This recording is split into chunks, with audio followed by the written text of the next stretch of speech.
Добре дојде во студиото на Република за митрополитот Преспанско-Пелагонески господин Петар, кој воедно врши функцијата администратор на Австралиско-Новозеландската епархија. Ќе ве прашам за почеток, во тренд во последно време е опустошување на македонските цркви, особено во западниот дел. Како ја гледате оваа ситуација, особено што македонските цркви губат големо културно наследство? Мислам дека станува проблем сериозен кој и порано беше присутен со кражбите или грабежот на нашето црковно и сакрално богатство што го поседува Македонската православна црква, тоа е и национално богатство истовремено. И се должи на тоа што имаме веќе луѓе кои се можда несовесни и во самата наша татковина тука, кои за мали пари, несоодветни пари на она што значат тие вредности, го отуѓуваат тоа богатство, но исто така имаме сознание дека голем дел од оние кои го крадат богатството се од Албанија и кои доаѓаат и однапред прават увид, проверуваат каде има да речеме незаштитени цркви или оддалечени од самите населби, од селата или од градовите, но во голем случај, по поедини случаи дури во самите градови влегуваат и го земаат тоа богатство. Потребно е прво зајакнување на системот за заштита на тоа богатство со поставување на уреди, мислам на алармни уреди и исто така видеокамери, бидејќи на тој начин брзо може да се алармира, барем во оние места, населените места, во градовите и во селата, каде што има и струја и каде што има луѓе кои ќе може брзо да Но карактеристично е да се случува во Демарско-Кичевска епархија, кај вас има помал број или не сме не регистрирани? Кај нас неколку... Што е проблемот? Подобро сте вие заштитени? И... Не, се работи, мислам дека најповеќе таму за грабежа што оди преку границата во Албанија. Во најголем дел одат преку границата албанска и така го отуѓуваат. А најголем дел од крадците се луѓе од Албанија што доаѓаат и го крадат, ги крадат и колите. Оваа тенденција трае веќе одредено време. Да, зошто до сега МПЦ не презела нешто да ги заштити овие храмови? Ние имаме навреме алармирано и дадено совет до сите црковни општини, сите цркви и манастирите, но знаете, имаме сериозен проблем со отпорот што го даваат црковните одбори, а тие самите не даваат никаква гаранција, ниту пак преземаат било какви мерки за некоја поголема заштита. Оттаму, најверојатно ќе мора да се стори нешто во смисла доколку тие ги попречуваат службите кои треба да го приберат тоа богатство за времено да се реставрира и да се заштити, се додека не создадат тие такви услови да може трајно да биде заштитено богатството, да ја преземат одговорноста тие пред органите и дури да одговараат и материјално. Зошто црковните одбори МПЦ не може да издействува нешто да, како што рековте, да постави аларми, некои уреди, да плати агенција или било што? Предпоставам дека не се проблем пари за МПЦ да го направи тоа. Видите, секоја црква си има свој буџет и тие треба од буџетот што го остваруваат тоа да го прават, но не сакаат да го направат. Тоа е целата работа. Дури во селските цркви, во голем дел од селските цркви не сакаат ни да ги прикажат приходите што ги остваруваат. Значи ги затајуваат приходите и исто така не покажуваат интереса, дури некои од нив се добија со денонсацијата и известни средства, може и од тие средства за тоа да се компензира, но жалосна е состојбата што таква психологија владее кај луѓето во селските цркви и во некои манастири каде што нема монаси и така натаму, да се дава постојано отпор, а тоа сето оди токму на штета на ова што го кажавте. Колку што може обичен човек да види, на МПЦ има солиден приход од верниците. свештениците возат луксузни автомобили, зашто тие пари не би се насочиле кон заштита на... Велам дека не е така ситуацијата. Може да имат некои свештеници и добри приходи, но не се сите приходи што ги остваруваат свештениците исклучиво само од службата што ја извршуваат. Некои свештеници се и од по-богати семејства, исто така или со дополнителна работа што остваруваат и нивните сопруги и така натаму. Имаме ние свештеници, ако гледаме од аспект колку се приходите на свештениците и какви се, слободно можеме да ве увериме дека повеќе од 70% свештениците живеат скромно. А имаме некаде можеби свештеници кои од селските парохии особено, кои едва екзистираат од приходите што ги остваруваат. Имаат по 20 или по 30 села, а таму, знаете, земете го Мариево со две парохии, каде што има вкупно околу, по едната парохија околу 400 души, и тоа се се старци, на кои им треба помош, а не од кои може да се оствари некаков приход. Но судејќи по ценовниците во цркви, дека што едно венчавање... Не е така, не е така. Ние го знаеме ние приходот колку е. Реалниот приход на еден свештеник од тие требите што се остваруваат крштевки, венчавки и погреби, 70, 2 по 7, 14, може еден свештеник да оствари најмногу до 200.000 со добра заработувачка, до 200.000 денари годишно. А тоа не се големи приходи за едно семејство, особено некои од свештениците, нивните пади не работат, имаат некои по 2 деца, некои имаат по 3 деца и така натаму. Мислам, тоа се многу кажување со цел и да се создаде атак против свештенството. А не мислите дека цените се превисоки за верниците и тоа ги одвраќа? Не мислам дека се превисоки цените. Цените се сепак реални според можностите, но и таму каде што верниците немаат доволно средства, таму ние правиме отставка, може би 10% во некои парохии не се наплатува на верниците кои се сиромашни, значи бесплатно се извршуваат требите. Така што станува збор исклучиво за оние верници кои можат да одвојат од своите средства за да може да си ги платат тие најнормални цени што се формирани од страна на црковниот суд за поголемите треби крштевки, венчавки и погреби. Минатата година се пожалевте исто дека нема пари за плати за поповите. Уште ли е таква ситуацијата? Не станува што за плати, туку станува збор за пензијско инвалидско осигурување, значи недостасуваат средства од оние средства што треба да ги обедат црковните одбори по селата особено. И тука е тој проблем, значи во селата има сериозен проблем со црковните одбори кои не сите, но може да се рече сигурно 70-80% кои не сакаат и да комуницираат, а и ги прикриваат или ги затоиваат приходите. Хотелот Изгрев повторно е актуелен. Тоа не сакам да дискутирам, не е предмет на ниту во моја епархија, ниту не сум надлежен за тоа да дискутирам и за тоа не би сакал да коментирам. Исто така и МПЦ се очекува да оствари профит од денационализацијата.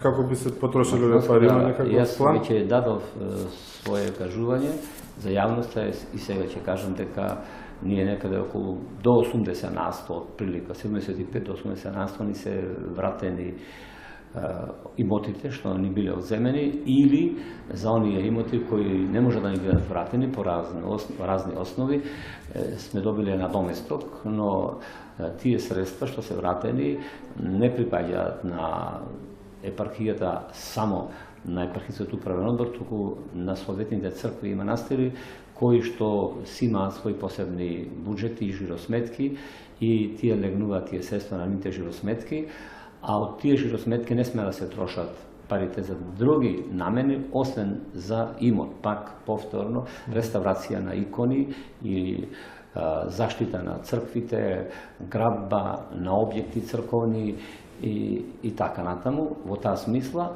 но за тоа треба да се направи претходно и проект од нивна страна, односно треба да се плати човек што ќе изработи проект, да се распише и тендер и откако сите услови ќе се исполнат, тогаш може да се подигнат, односно да се исплаќа од тие средства со 3 врзани подписи, на кои задолжително треба да биде архиерейскиот наместник, старешината и мирско или цивилно лице од црковниот одбор. Без трите подписи претходно, додека не одобри надлежниот владика и епархискиот управен одбор, не може да се извршуваат на исплати за тие цели. За колка бројка станува збор? Имате Зашто мислите? парите од денационализацијата, што Немаме тоа поединечно секоја црква, но не станува збор за големи средства. Гледано од аспект колку сме добиле средства и колку треба и да инвестираме сега, верувате дека од оние имоти што сме ги добиле, како згради, куќи и така натаму, нема да стигнат средства што сме ги добиле како надоместок, за да ги обновиме и доведеме во состојба тие згради, тие објекти, за да можеме да ги издаваме под наем со тие средства што сме ги добиле како надоместок. Тоа можам да ви го кажам, дека тоа е направена некоја пресметка, дека не стигнува средствата за тоа. Во Битола имаме 3, односно 5 згради кои ни се вратени и тие се вратени во крајно руинирана состојба и како таква состојба за една зграда да правите вие да ја обновите, ви требат големи средства, така што не можеме ни облизу да очекуваме дека ќе успееме со тие средства да ги обновиме зградите, за да можеме од нив да имаме некаков приход. Има ли МПЦ буџет за помош на верниците? Поглаварот господин Стефан неколку пати јавно предупреди дека македонската нација се сочува со бела чума, повикуваше младите да прават повеќе деца. Верувам дека секој млад дорачен пар го знае тоа што е потребно, меѓутоа Јас не повикувам да се во смисла, мојот повик беше во друга насока. Мојот повик беше во насока да се испочитува 6-та и 7-та заповед Божја. 6-та заповед Божја е не убивај. Односно, да не се убиваат веќе зачнатите деца во утробите на мајка. Зборувам за господин Стефан. Не, за друг не сакам да коментирам, ниту за поглаварот, ниту за другите архиереи, зашто според каноните на нашата црква, архиерејот треба да говори за себе, за својата епархија. Значи, можеме да дискутираме за Перско-Пелагониската епархија и Австралиско-Новозеландската, а за она што е надвор од моите компетенции не би сакал да дискутирам, тоа ќе треба сепак да насочите вашите прашања кон соодветните личности кои Планира ли црквата да формира некој фонд за помош на сиромашни, Ние имаме на многодетни семејства или нешто во нашата слично? епархија имаме ние формирано фонд за трето дете, кој функционира повеќе од скоро 10 години и помагаме многодетни семејства, тие што имаат повеќе од 3 деца, но се разбира ако се во некоја состојба загрижувачка, гледано од аспект на социјалните услови во кои тие живеат и не секогаш им даваме пари, туку ќе платиме струја, ќе им купиме дрва, на децата да се купат учебници и школарина ако треба нешто да се плати и така натаму. Во таа смисла обично ги насочуваме тие средства. Некои семејства што имаат, да речеме исто така, проблеми со куќата, нешто треба да се догради, да се уреди за да можат тие да живеат и така натаму. Во таа смисла ги насочуваме тие средства, а тие средства практично се реализирани од оние средства што треба да ги примат свештениците во нашата епархија, претежно зборуваме за градските свештеници, како активност постојана при извршување на богослужбите. Порано тие ги добива лично за себе, но на моје советување се согласија тие сите средства да одат во фондот за трето дете. Тоа е значи заслуга на свештениците во мојата епархија. Добиваат различна сума или Па не, тоа се отприлика некаде околу 4 до 5 илјади месечно одвојуваат свештениците, тоа што требаше да го добијат како хонорар за извршената работа, оди во фондот за трето дете. не може да не се забележи дека храмовите се попразни со верници. Има некоја таква тенденција? Па не знам, јас за Ги губи ли другите црквата храми верници? во нашата епархија не се баш се попразни, туку се пополни. Тоа беше и за Великденот, можам да ви кажам дека не зборувам за луѓето што дојдоа вечерта, туку кога заминуваат веќе после она кога ќе се каже на полноќ Христос воскресе, ни веќе во храмовите ни останува голем бројка на верници кои остануваат целата ноќ до сабалите на литургијата и се пречестуваат. Така што не мислам дека се попразни во нашата епархија, за другите епархии реков не сакам да коментирам. Имаше разноразни критики за чудото од Свети Димитрија. Дел од нив одеа до таму дека тоа било маркетиншки трик за враќање на верниците, но по цела година и повеќе можеби од како се случи, научниците не успеа да докажат дека тоа не сакам да коментирам за работи што не се во нашата епархија. Значи тоа сепак е Скопска епархија, треба на адреса на Скопска епархија да бидат посочени. Како член на синодот се подготвува за нешто да се прогласи како чудо, да се преземе некој? До Светиот Синод не е поднесено барање за да се испитува, истражува тој феномен за да се потврди од страна на Светиот Синод дека настанало чудо. Значи до сега не е стигнато такво барање, а дали година ќе стигне, не знаем. Ќе почекаме, ќе видиме. Да. Зошто во услови кога МПЦ има се полош имидж, пиарот на црквата го води еден владика што нема елементарни комуникацијски вештини? Вие пред неколку пати веќе сте побарали од синодот да се смени портпаролот на МПЦ. Реков јас дека сепак тоа е политика на Светиот Синод. Вашиот став, зошто вие сметате дека треба да се... Па, мојот став е дека треба и други архиереи да бидат барем на таа позиција и особено помладите архиереи така натаму, а во одделни цркви обично таа функција ја извршува секретарот на Светиот Синод, но како и да е, најповеќе тоа беше затоа што имаше реакции од голем број новинари и дека сепак комуникациите треба да бидат на ниво на кое треба да одговара и да бидат транспарентни разговорите, дискусиите така натаму. Тоа беше мојот став, тоа е моето мислење и понатаму. Каков однос имате вие со владиката Тимотеј? Имаме добри односи, што се однесува до нашите комуникации како владици. Ако имаме некојаш имаме различни мислења за одредени работи, за она што сме спорели и ќе спориме. Да, ве прашам, затоа што на почетокот на година го посочивте дека ви се меша во работата во австралиско-новозеландската епархија. Заврши таа приказна, сега поврска со Австралија. Така. Каква е состојбата сега таму? Поделена е епархијата. Јас задржувам епархија со 11 парохиски цркви и исто така уште 4 други цркви кои, односно црковни општини кои немаат се уште црква, но имаат парохиски свештеници и се одвива таму богослужби и нормално функционира литургискиот живот во тие црковни општини. Па кај нас во нашата епархија, Австралиско-новозеландската, нема сега никакви... Не постои веќе раскол меѓу верниците? Па нема кај нас што да постои, кај нас немало под со овие црковни општини со кои јас раководам.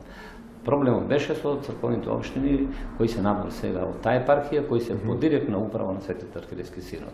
И сега надлежноста за нив е на Светиот архиерейски синод и на митрополитот Тимотеј, кој беше назначен прво за координатор, а сега веќе и за администратор на тие црковни општини. И се што е врска со тоа, ќе прашањата да се поставуваат на адреса на синодот, односно поглаварот и на митрополитот Тимотеј. Спомнавте дека во црковниот спор има многу политика во Австралија. Се уште стоите на тој став? Не, јас кажував како се одвива работите, дека проблемите не се само црковни, таму не беа само црковни, беа и политички, затоа што Во минатото се знае, особено во времето на комунистичкиот период, имаше силно влијание самата држава, политиката, матицата на населениците како институција и така натаму. После продолжи едно известно време и таа агенцијата што беше за селеништво да се меша. Денеска веќе тие работи се повеќе или помалку надминати во епархијата со која јас управувам. Вашата изјава во која ги споменавте жените предизвика многу реакции во јавноста. Вие рековте дека воопшто немавте намера да го навредите по нежниот пол, сте били извадени од контекст затоа што одредени медиуми го направиле тоа и затоа сте биле погрешно разбрани. Сметате дека тоа е случајно или намерно направено? Од нивна страна? Да. Па намерно е направено и не е прв пат тоа да биде намерно направено.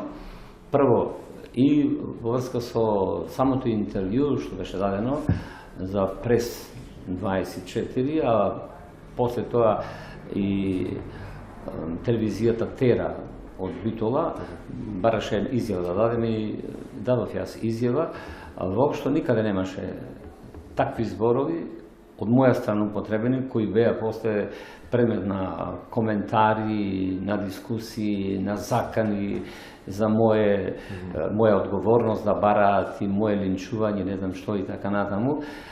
Вие сте само целта или Да. ВПЦ или па има нека друга позадина? Па не знам сега тука секој што си имал некоја болка, нешто за некој проблем свој личен, сакал да го истори гневот врз мене, може би врз Македонската православна црква, но како и да е, јас на тоа многу не се лутам. Се лутам за тоа што луѓето, особено кога станува збор за интелектуалци, што воопшто без да има причина, без да има повод, без да има сериозни кажувања да се коментира, да се навредува личноста, говори само по себе за менталниот склоп на тие луѓе, на тие личности. Дури некои представници на политички партии што таму почнат да кажуваат, нешто да измислуваат на моја адреса. Зошто сте им трн во око вие? Молам? Зошто сте им вие трн во око? Па сега трн во око, јас мислам дека проблемот не е во другото, може би некој таму се препознаве себе си во тие гревови за кои изговорам јас. Говорев за абортусот. И сега ако некој е засегнат, знаеме дека и голем број од верниците се жртва на тој порок.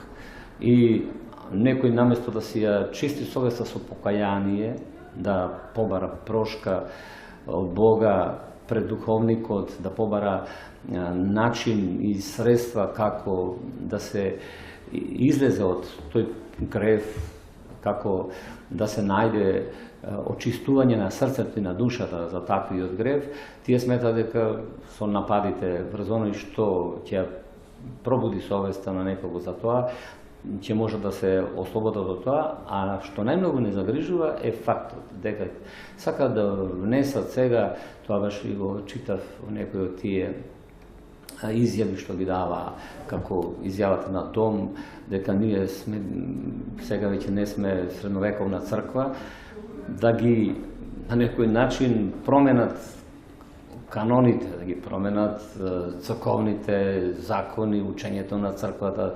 Тоа е нешто, мислам, незамисливо, бидејќи Господ Исус Христос. Христос е и вчера, и денес, и утре ист. Во Скопје се одржува меѓурелигиска конференција денеска. Конференцијата ја бойкотира ДВЗ. Од таму порачаа дека ја бойкотираа затоа што во Македонија не е можен меѓурелигиозен и меѓукултурен соживот. Како коментирате вие? Добро, може да тие така кажуваат, најверојатно тие, ако некој кажува дека нема соживот, тој прво треба да се праша себе си дали тој придонел нешто да го има тој соживот. Оти прашањето е по која основа ние никогаш не можеме да речеме дека мора да имаме со сите луѓе комуникации. Не сметате дека е малку опасна ова порака од една верска заедница да излезе Во која смисла? Па да предизвика други посериозни реакции. За која мислите?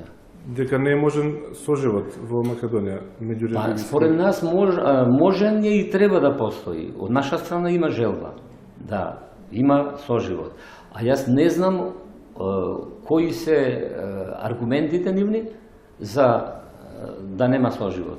Тоа не ми е познато мене, зашто ние се правиме, што се однесува лично до мене, да имаме ние соживот и ние никогаш не сме во судири, барем што се однесува до исламската верска заедница, по прашањето на верниците. Ниту ние врбуваме нивни верници, ниту пак званично имам јас некои сознанија дека тие влегуваат во нашите парокии па да ни ги приграбуваат верниците така натаму. Конференцијата ја бойкотира и СПЦ, не е за изненадување. Има ли ефект некој од повикот на српскиот председател Николич за посредување во решавање на До сега спорот немаме, или си го искористи тоа? јас како член на Светиот Синод до сега немам никакви сознанија дека господинот Николич до нас испратил до Синодот.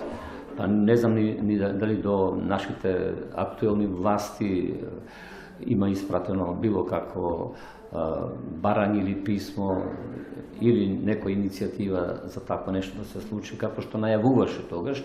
Но лично и тогаш кажав и сега пак исто мислам дека он си оствари целта, си имаше желба да се афирмира тука на Балкан и така натаму, да си направи собир Србите на таму на тоа место каде што се на Зебрањак и така натаму. И донесоа дури владика од Србија без да се побара одобрение од Македонската православна црква, Полошко-Комоновската епархија, што до тогаш не беше случај. Значи, за сите до тогашни нивни присуства и вршење на помени на Зебрањак, заложително бара од надлежниот архиереј и од Македонската православна црква одобрение за тоа да го направат. При таа прилика не се побара тоа и беше тоа еден преседан. Практично злоупотребија довербата. Па добро сега.